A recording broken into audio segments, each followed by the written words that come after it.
पिछले एपिसोड में गुरुदेव ने बताया, बिना आत्मीयता के भाषा मुर्दा होती है, जैसे आत्मा के बिना शरीर निष्प्राण है। गुरु और शिष्य के बीच संवाद तभी संभव है जब श्रद्धा से आत्मीयता जन्म ले और वही आत्मीयता शिष्य को गुरु के चैतन्य से जोड़ती है। गुरु की बातें तब तक बेमानी लगती हैं जब तक शिष्य झुककर नहीं सुनता। ज्ञान शब्दों से नहीं, आत्मा से आत्मा तक संप्रेषित होता है। जैसे संगीत केवल सुर नहीं होता, वह गुरु की आत्मा से उठी एक तरंग होती है जो श्रोता की आत्मा को छूती है। ध्यान भी ऐसा ही है, जो न सिखाया जा सकता है न सीखा जा सकता है, उसे केवल झुककर आत्मसात किया जा सकता है। अब आगे दूसरा, स्वयं पाइप में पानी नहीं है जो पाइप को मुंह में रखने से पानी मुंह में आ जाए। पाइप एक माध्यम। दूसरा, स्वयं पाइप में पानी नहीं है जो पाइप को मुंह में रखने से पानी मुंह में आ जाए। पाइप एक माध्यम मात्र है। पानी टंकी के अंदर है, पाइप के द्वारा आ सकता है, पर पानी उस पाइप में नहीं है, यह ध्यान रखना होगा। ठीक उसी प्रकार से गुरु सदैव चैतन्य से जुड़ा हुआ होता है, पर गुरु में चैतन्य नहीं है और न गुरु स्वयं चैतन्य दे सकता है। गुरु के ही माध्यम से चैतन्य मिल सकता है, तो गुरु के शरीर के माध्यम के परे ही जाना होगा, तभी ध्यान की प्राप्ति हो सकती है। हाँ, यह बात जरूर है, जिसके मुंह में ही पाइप नहीं है, उससे, जिसके मुंह में पाइप है, उसे पानी मिलने की अधिक संभावना है, क्योंकि पाइप खोजना नहीं है, खोजा हुआ है, पकड़ा हुआ है। बस पाइप का उपयोग करना बाकी है। गुरु को पकड़ना ही काफी नहीं है। गुरु को पकड़ना ही काफी नहीं है। गुरु के शरीर रूपी माध्यम के परे झांकने की आवश्यकता है। आध्यात्मिक क्षेत्र में गुरु सान्निध्य का समय जीवन का सर्वश्रेष्ठ समय होता है, पर ऐसा सान्निध्य का समय साधक को उसके पूर्व कर्म के अनुसार ही प्राप्त होगा। यह साधक के जीवन का सुनहरा पल होता है। प्रायः देखा गया है, जीवन में सुनहरे पल कम ही रहते हैं, बाकी समय तो उन पलों को याद करके ही निकालना होता है। इसलिए यह समझना होगा कि ध्यान वह ज्ञान है जो आत्मा से आत्मा के द्वारा प्राप्त किया जाने वाला एक सर्वोत्तम ज्ञान है। स्वयं की चित्त शुद्धि के बिना यह ज्ञान प्राप्त करना असंभव होता है। गुरुदेव को आग जलाने में निपुणता हासिल थी। वे 2 चकमक पत्थरों के पास घास रखकर आग जलाते थे और इतनी आसानी से जलाते थे कि कभी-कभी लगता था 2 पत्थरों से चिंगारी निकलती है, या वे पत्थरों को माध्यम बनाकर अपनी चित्त शक्ति से आग जला लेते हैं। 2 बड़े पत्थर थे, उन्हें घिसकर वे आग जलाते थे। प्रायः यह भी बहुत कम बार ही होता था, क्योंकि प्रायः उनकी गुफा में आग जलती ही रहती थी। एक खड्डा था, उसमें हवन कुंड के समान आग जलती ही रहती थी। पास में रखी लकड़ियां उसमें डाली जाती थीं। कई लकड़ियां सुगंधित होती थीं। जब वे लकड़ियां डाली जाती थीं, तो गुफा में बहुत सुगंध ही सुगंध फैल जाती थी और सारा वातावरण बड़ा प्रसन्न व आनंददायक हो जाता था।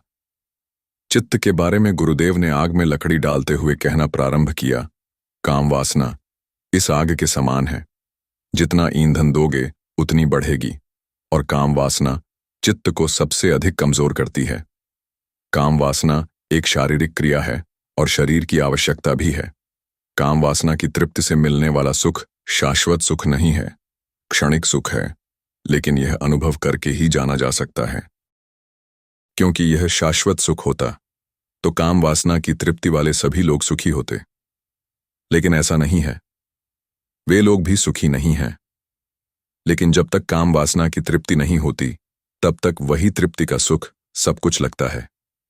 इसीलिए जिन्होंने नहीं पाया, वे इसलिए अतृप्त हैं कि काम वासना की तृप्ति नहीं हुई, और जिन्होंने यह तृप्ति का सुख पा लिया, वे अतृप्त हैं, क्योंकि इसमें तृप्ति है नहीं, यह उन्होंने जान लिया।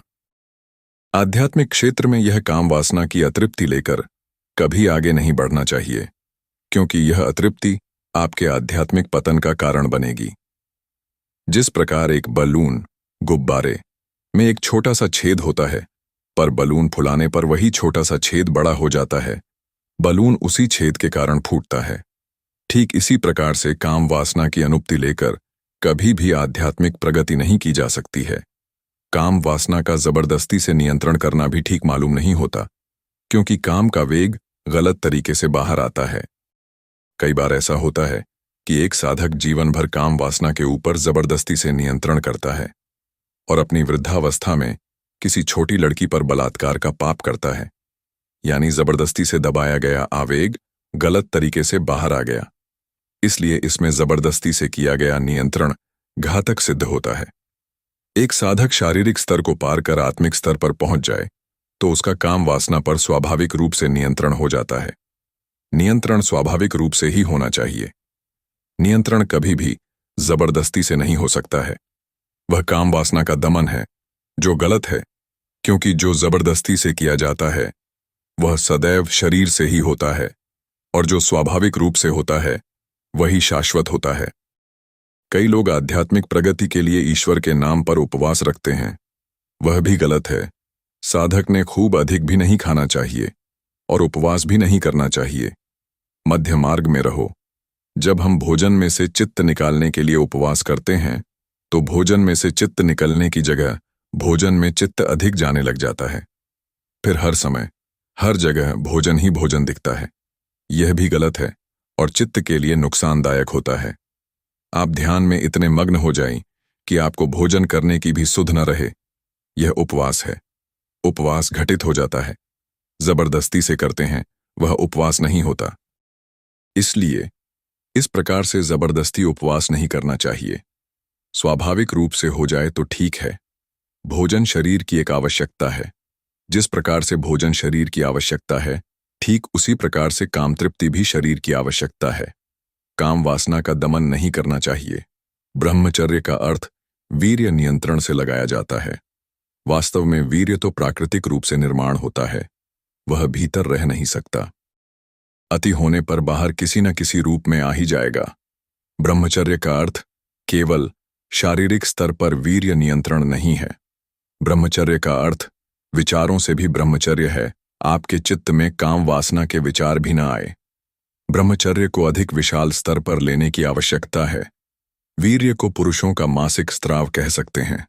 जैसे स्त्रियों को मासिक स्त्राव होता है, वैसे ही यह एक स्वाभाविक स्त्राव है और उसे अस्वाभाविक रूप से दबाना ठीक नहीं है, नहीं तो वह विकृति को जन्म दे सकता है। कुछ साधक वीर्य नियंत्रण को युद्ध स्तर पर लेते हैं। कई लोग उसके लिए गांजा का सहारा लेते हैं और उसे दबाने का प्रयास करते हैं। कई जड़ी बूटियां खाते हैं। यह सब शारीरिक स्तर पर करने की आवश्यकता ही नहीं है। काम वासना में रथरी समाधान को प्राप्त कर सकती है, पुरुष नहीं। यह दोनों की शारीरिक बनावट के कारण होता है। कुछ वर्षों के बाद स्त्री काम वासना से मुक्त हो जाती है, पर पुरुष कब्र में पैर डाले हुए हो तो भी काम वासना से मुक्त नहीं हो पाता है। इसीलिए इससे मुक्ति पुरुष की तुलना में स्त्री के लिए अधिक आसान होती है। ये होना चाहिए, शारीरिक जबरदस्ती से नहीं होना चाहिए।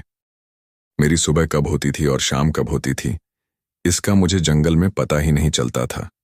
मुझे यहां पर आए कितने दिन हो गए थे, क्या मालूम। मैंने यहां आते समय एक छोटा कैलेंडर, पंचांग साथ में लाया था और रोज नियम से सूर्योदय होने पर उस दिन की तारीख को काट देता था। ऐसा काफी दिनों तक चला, लेकिन बीच में जो बड़ी गुफा में गुरुदेव के साथ गया था, वहां से कुछ हिसाब गड़बड़ हो गया। ऐसा लगता था कुछ अधिक दिन ही बीत गए हैं, ऐसा प्रतीत हो रहा था। अब अंधेरे का डर, जंगल में जानवरों का डर, इसी जंगल में रह जाने का डर, मर जाने का डर समाप्त हो गया था। अब घंटों में उस जलप्रपात को गिरते हुए देखता था। कई बार काफी दिनों तक गुरुदेव ध्यान में ही होते थे। मैं गुफा की साफ सफाई करना, लकड़ियों तोड़कर इकट्ठा करना, फल तोड़कर रखना, आसपास के परिसर को स्वच्छ रखना, अग्नि सदैव प्रज्वलित रखना, ये कार्य करता। अग्नि का साथ मेरा पक्का साथ था। कई पशु पक्षी मेरे मित्र हो गए थे जो मुझे मिलने नियमित रूप से आते थे। मैं उनसे बातें करते रहता था। वे उनकी भाषा में बातें करते थे। मैं उनकी भाषा को समझना चाहता था और उनकी आवाज़ों की भाषा को समझने का प्रयास करता था। मैं उनके आभा मंडल का अध्ययन करता था। उनका आभा मंडल सदैव स्वाभाविक ही रहता था। वे विचार नहीं करते थे, पर एक निश्चित समय पर उनसे निश्चित क्रियाएं होती थीं, पर वे भी निर्विचारिता में। वे सदैव निर्विचार स्थिति में ही होते थे। मैंने वहां पर अपना मन लगा लिया था। अब वहीं पर मुझे अच्छा लगने लग गया। उसी वातावरण में मैं रम गया था। अब वहां के खाने की भी आदत हो गई। खाना नियमित रूप से नहीं होता था। जब भूख लगी तो कुछ खा लिया, लेकिन भूख ही बेहद कम लगती थी। ऐसा क्यों होता था पता नहीं। पीने के लिए अच्छा स्वच्छ पानी होता था। मेरे पास पहनने के लिए एक लुंगी थी, वही कभी चादर की तरह बिछाता था, कमी कंबल के समान ओढ़ता था, कमी टॉवेल तौलिया के समान उसी से बदन पहुंचता था। एक कुर्ता भी था, एक झोला भी साथ में लाया था, एक टॉर्च लाया था, पर उसके सेल खत्म हो गए थे। एक सफेद धोती थी, उसकी पट्टियां बनाकर लंगोट जैसा लगा लेता था। एक नाड़ा था जो कमर को बांधा हुआ था, उसी के सहारे उस कपड़े की लंगोट बनाकर रहता था। बाकी कपड़े झोले में थे, पहनता नहीं था। सामान के नाम पर अधिक कुछ नहीं था। दाढ़ी, मूंछ और बाल बहुत बढ़ गए थे। जूते थे, पर वे पहनता नहीं था, ऐसे ही पड़े थे। जूते से पैर फिसलने का डर था। एक छोटा कैलेंडर तिथिपत्रक था, उस पर तारीख रोज सुबह काटता था। बाद में पेन की स्याही खत्म हो गई तो उस तारीख को पेन से छेद करता था। एक छोटा सा चाकू था जिससे नाखून थोड़ा काट कर बाद में उखाड़ता था।